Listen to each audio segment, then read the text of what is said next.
ఒకవైపు కాంగ్రెస్ గానీ కేంద్రంలో బీజేపీ గానీ పన్నుతున్నటువంటి కుట్రగానే ఈరోజు కేటీఆర్ గారి పైన ఈరోజు ఇంత ఇబ్బంది పెడుతున్న కార్యక్రమాన్ని కూడా మనం అందరం గమనించవచ్చు.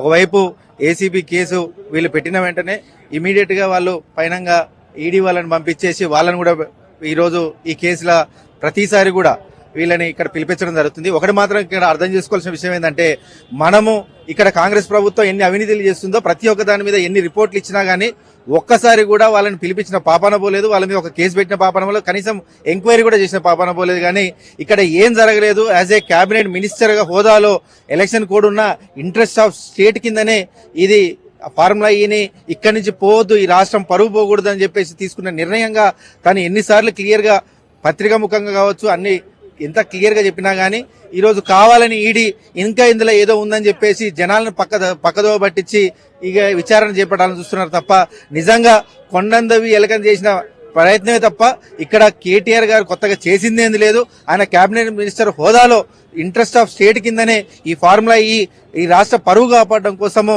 దాన్ని ఎక్కడికి పోనీయకుండా ఇక్కడ ఉండే విధంగా ఆయన తీసుకున్న నిర్ణయాన్ని తప్పుదోవ పట్టించి ఒకవైపు ఈడీ గానీ ఏసీబీ గానీ ఇట్లా ఇబ్బందులు పెడుతున్న కార్యక్రమాన్ని కూడా ప్రజలందరూ గమనిస్తున్నారని తెలియజేస్తుంది.